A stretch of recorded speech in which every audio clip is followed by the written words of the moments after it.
in Chile, we had this absolutely fascinating election yesterday. This is the country that you'll recall back in the 70s.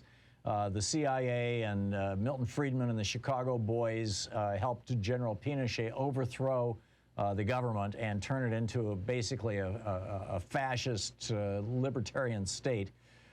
Over the weekend, the son of a Nazi, the ultra-conservative Jose Antonio Cast, 55, went up against a former student activist, a fellow by the name of Gabriel Boric, who's 35 years old. He's a tattooed millennial. And, you know, kind of good news. Actually, I'll let our guest tell you all about it. Guillaume Long, a PhD, is a senior policy analyst with CEPR, the Center for Economic and Policy Research. He's previously, the Minister of Foreign Affairs for the country of Ecuador. And Guillaume, welcome to the program.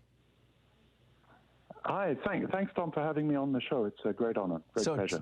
Thank you. So tell me what happened in Chile over the weekend. Well, I mean, we had a pretty clear win. You just said it. Boric won the elections quite convincingly. I mean, we're on 99.99% of the vote count, so very close to 100. They're just checking a few last ballots that have observations, and he is clearly ahead. 55.8% of the vote in the runoff versus 46.2. So he's winning. It's a victory of the left against not just the right, not just the conservative right, but against his opponent, Jose Antonio Cast, who was a very right-wing figure, who was sort of a Pinochet nostalgic, who said a lot of things that some analysts might consider as sort of neo-fascistic, or extremely right-wing, someone who admired Donald Trump very much and who sort of modeled his campaign on the campaign of Jair Bolsonaro in Brazil. So someone who really belongs to that kind of extreme sectors of the right wing, who was defeated. I think this is good news for Chile. It's good news for Democrats around the world. It's good news for progressives around the world. And it's good news because the margin, the difference between Boric, the winner, and Cast, the loser, is much larger than a lot of polls had anticipated. Many of us feared a very close race. In fact, some people feared that Boric might not win at all, and if he did win, it would be with a very small margin.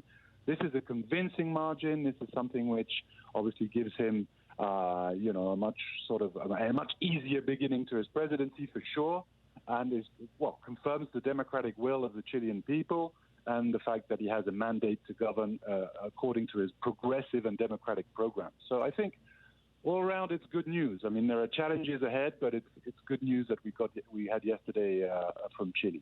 There are some who are suggesting, myself included, that history tends to move back and forth like a pendulum. Obviously, not always identically, but that we tend to, at least here in the United States, we tend to alternate back and forth between essentially conservative and progressive governments. We've been in the conservative Reagan era since 1980. Prior to that, we were in the progressive FDR New Deal era since 1932. Prior to that, it was the conservative, William Howard Taft, back to 1920. I'm forgetting the president's name. But in any case, is that what's happening in South and Central America? And I realize that's a huge area. You were the former foreign minister or the minister of foreign affairs in Ecuador. We're talking about Chile. Are those kinds of? Is this a? Let me rephrase this. Is this a battle between two people where personality won, or has there been a shift in public opinion in Chile? And is this happening in the wider region with regard to abandoning or repudiating right-wingism and the so-called neoliberalism, and embracing something that looks like what the Europeans call social democracy? Yeah, so I think that's a great question. I mean, I think there are two kind of answers to that. One more macro, more regional. For sure, we're seeing in Latin America a return of progressives and of the left in general to power. The first decade and a half, as you know, the first decade and a half of this century was marked by what a lot of analysts call the pink tide. So a number of left of center, some quite radically left of center governments in power in Latin America. And then from roughly, I mean, obviously it depends on the country, but from roughly 2014, 2015 onwards, you see a political fatigue, an erosion of the popularity of the left in a number of countries. There's also commodities decline, which creates economic problems for Latin America. And you see the return of the right. Now, I think the right got it badly wrong in Latin America. They applied the good old recipes of the good old sort of IMF and World Bank-led recipes of the Washington Consensus of the 1980s and 1990s, were aggressively neoliberal, and that's not necessarily what people wanted. You know, they just had a decade and a half of reduction of poverty, reduction of inequality, of important growth, GDP growth, but also in some countries constituent processes, with civil rights processes, with more rights for more people, et cetera, et cetera. And when neoliberalism came back, and particularly with the aggressiveness with which it was implemented from 2015 onwards, well, the right didn't do well. So from 2018 onwards, I mean, again, it depends on the country. The victory of the left-of-center candidate Andrés Manuel López Obrador in Mexico was very important. And then the recuperation of Argentina on behalf of the leftist Peronists was very important. And then we saw last year, after a coup in Bolivia, the left coming back to power, and more recent victories in Peru, in Honduras, and elsewhere. So we're seeing that pendular swing back to the left that you described. And in fact, the rule of the right in Latin America will have been quite short-lived. It will have been one mandate, most right-wingers not being able to re-elect themselves. So that's kind of the Latin American macro story. But there's also a Chilean story, because this is a victory that has to be contextualized in Chile's history. Chile was the laboratory of neoliberalism. It was done through an authoritarian way, through a military dictatorship led by a terrible man called Augusto Pinochet. And it was the most aggressive place where neoliberalism was implemented.